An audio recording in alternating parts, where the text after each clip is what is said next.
Hello children, I am Mrs. Asavari Singasane from Deccan Education Society's New English Medium Secondary School.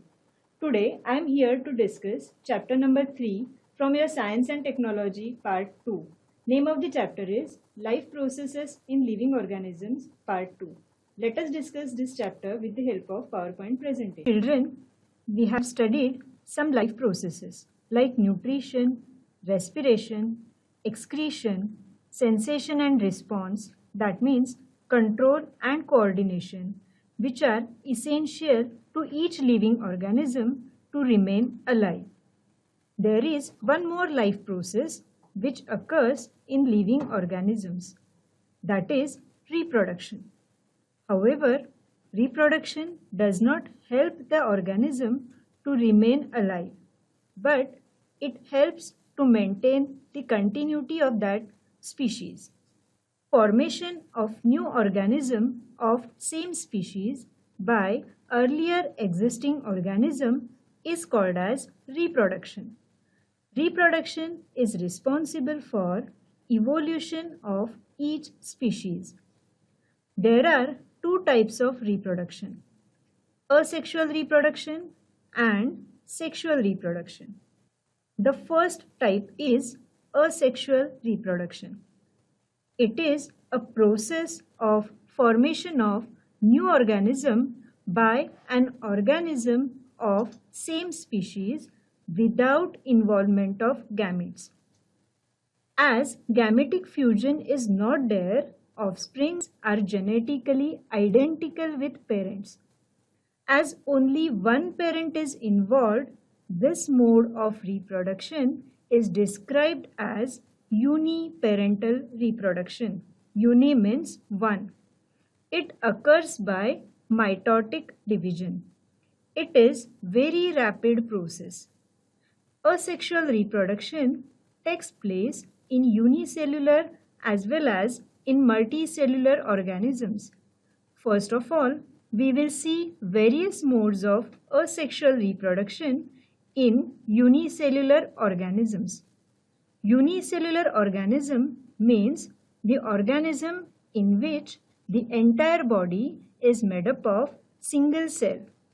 Unicellular organisms reproduce asexually by binary fission, multiple fission, and budding. Let us discuss each mode one by one. The first is binary fission. Here bi means two and fission means splitting. So here the parent cell divides to form two similar daughter cells. Binary fission occurs either by mitosis or amitosis. Mitosis means division of single cell into two identical daughter cells, whereas in amitosis, identical cells are not formed. It takes place in prokaryotes like bacteria, protista members like amoeba, paramecium, euglena, etc. Some eukaryotic cell organelle like mitochondria and chloroplast also multiply by binary fission. Binary fission is usually performed by living organisms during favorable conditions, that is, availability of abundant food material. Axis of fission or division is different in different protista members. For example, amoeba divides in any plane due to lack of specific shape. Hence, it is called as simple binary fission. In case of paramecium, it divides by transverse binary fission, whereas euglena by longitudinal binary fission. The next mode is multiple fission.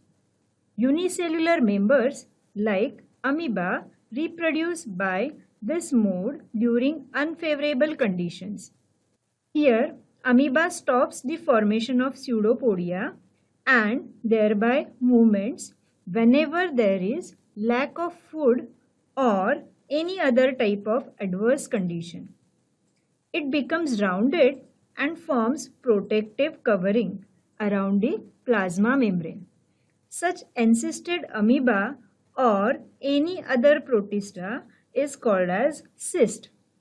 Many nuclei are formed by repeated nuclear divisions in the cyst. It is followed by cytoplasmic divisions, and thus many amoebulae are formed. They remain encysted till there are adverse conditions. Cyst breaks open on arrival of favorable conditions and many amoebulae are released. Asexual reproduction occurs by budding in yeast, that is, a unicellular fungus.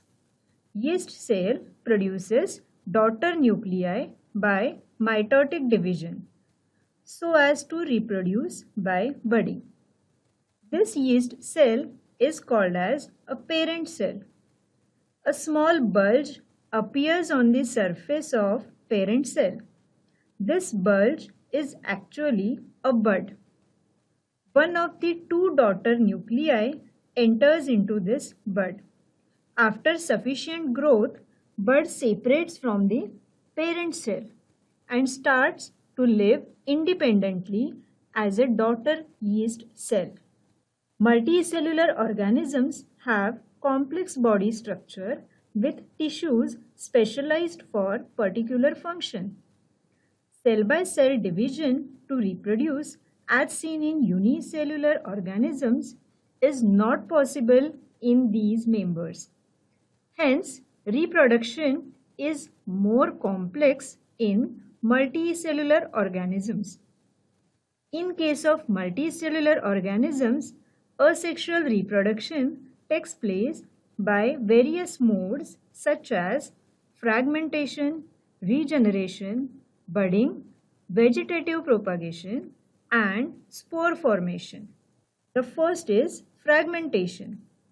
Fragmentation is a form of asexual reproduction in which an organism splits into fragments and then with cell enlargement and subsequent mitosis, each fragment grows into a new individual. Filamentous algae like Spirogyra and sponges like Cycon reproduce by fragmentation. We have seen that wall lizard discards some part of its tail in emergency, and this discarded part is regenerated after a period.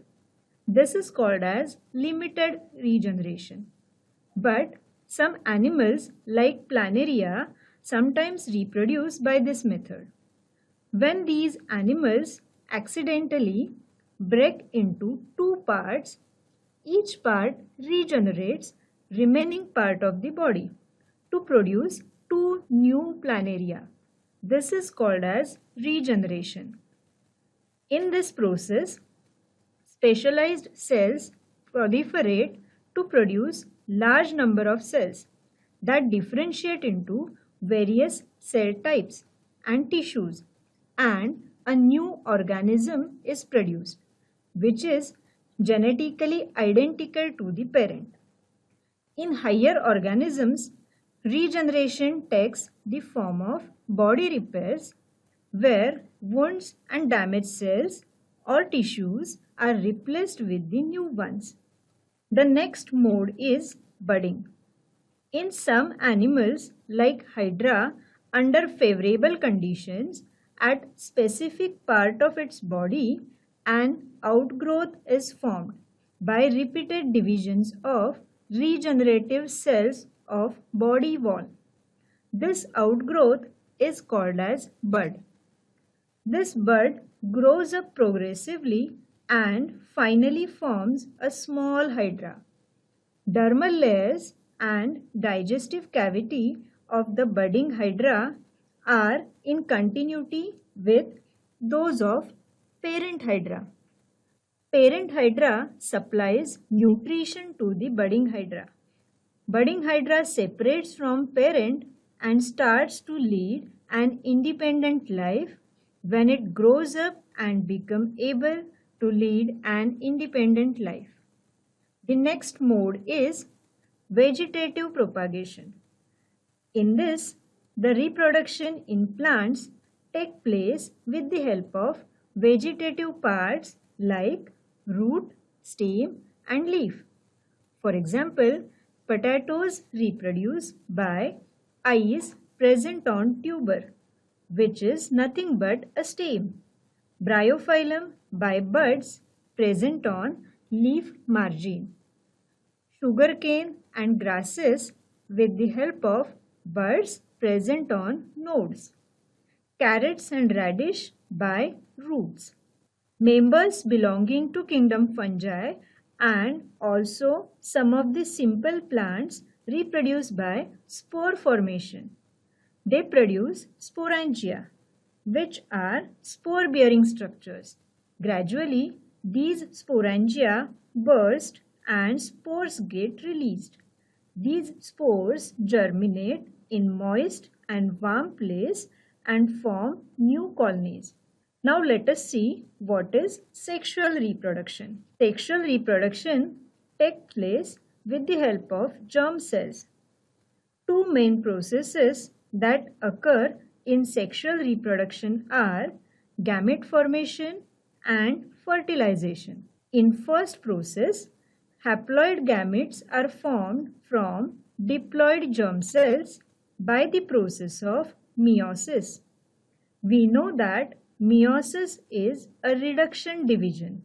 That means here chromosome number reduces to half, and in second step these haploid male and female gamete fuse together to form a diploid cell, that is zygote. This zygote undergoes several mitotic divisions to form an embryo, and this embryo develops into a new individual. As two types of gametes are involved in this process, it is biparental process. Bi means two. Because of this, we get recombined genes and thus variations get introduced. This results in diversity among living organisms. Genetic variations help living organisms to adjust with the changing environmental conditions and thereby to maintain their existence. Due to this, plants and animals can save themselves from being extinct. All higher organisms reproduce sexually. Now, let us study the sexual reproduction in plants. Presence of flower is the characteristic feature of angiospermic plants. Flower is the most amazing part of an angiospermic plant. We enjoy the wide range of rich colors that flowers exhibit and also the sweet scents and nectar. Flower for us has got ornamental, cultural, social and religious value. But for the plant, it is nothing but a shoot modified for the purpose of reproduction. In flower, floral whorls are arranged in specific manner called as whorls. In all, there are 4 floral whorls, namely calyx, corolla, androecium and gynoecium from outside to inside. The first whorl is calyx. It is the outermost whorl. Its members are known as sepals. Usually, it is green in color. So, it performs photosynthesis and also it is protective in function. Protection of young bud is the main function of calyx. The next whorl is corolla. Its members are known as petals. Its main function is to attract insects for pollination. Hence, many times petals are with dark attractive colors or they are with attractive fragrance or Some are with attractive shapes also. Next to corolla, there is male reproductive whorl called as androecium. Stamens are the members of androecium. A stamen has a long stalk called as filament with usually a bilobed structure called anther at the tip. The anther produces pollen grains. The innermost floral whorl is the female reproductive whorl, that is gynoecium. Members of gynoecium are called as carpels. Carpels produce egg cell or ovules in the ovary. Androecium and gynoecium perform the function of reproduction. Hence, they are called as essential floral whorls. Whereas calyx and corolla are called as accessory whorls because they are responsible for protection of inner whorls. If all the four floral whorls are present in a flower, then the flower is complete flower. If any of the whorl is absent, then that flower is incomplete flower. A flower is called as bisexual if both essential whorls, that is androecium and gynoecium, are present in the same flower, for example, hibiscus flower. A flower is called as unisexual if any one of the essential whorls is present in the flower. If only androecium is present, it is male flower, and if only gynoecium is present, flower is female flower. Members of gynoecium are called as carpels. These carpels may be separate or united. Each carpel has three parts, namely stigma, style, and ovary. Stigma is located at the tip of style. It serves as a landing platform for pollen grains. Style is the elongated, slender, hollow part beneath the stigma. Ovary is present at the base of each carpel. It contains one or many ovules. Embryo sac is formed in each ovule by meiosis. Each embryo sac consists of a single haploid egg cell and two haploid polar nuclei. Children, now we know that both male and female gametes are non-motile, but they have to brought together for fertilization to occur. How is this achieved? This can be achieved by a special process called as pollination. It is a simple process which involves the transfer of pollen grains from anther to the stigma. Flowering plants have evolved an amazing array of adaptations to achieve pollination. They make use of some external agents for pollination. These agents are called as pollinating agents. Sometimes these agents are abiotic, for example, wind or water, and sometimes they are biotic, like insects, birds, and other animals. Generally, wind and water pollinated flowers are not very colorful and do not produce nectar. But majority of insect pollinated flowers are large, colorful, fragrant, and rich in nectar. If flowers are small in size, they are clustered into an inflorescence. When pollination involves only one flower or two flowers born on same plant, it is called as self-pollination. Whereas if it involves two flowers born on two plants of same species, it is cross-pollination. Stigma becomes sticky during pollination. Pollens germinate when they fall upon such sticky stigma and develop a long pollen tube and two male gametes. The pollen tube carries male gametes. Pollen tube reaches to the embryo sac via style. Tip of the pollen tube bursts and two male gametes are released in embryo sac. One male gamete unites with egg cell to form zygote, which is diploid. This is called as fertilization. Second male gamete unites with two polar nuclei and triploid primary endospermic nucleus is formed. This is double fertilization. All angiosperms are characterized by this unique process, that is double fertilization. Double fertilization is significant as it involves the use of both male gametes produced by pollen grain.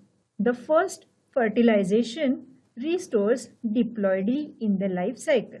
After fertilization, the diploid zygote develops into an embryo, and the second product, that is primary endospermic nucleus, develops to form a nutritive tissue called as endosperm for the developing embryo. Fertilized ovule after embryo and endosperm development changes into a seed and ovary transforms into fruit. Seeds are the most efficient propagules produced by the plants. This is also a reason behind distribution and dominance of angiosperms on the earth. Seeds fall upon the ground when fruits break up and they germinate in the soil under favorable conditions.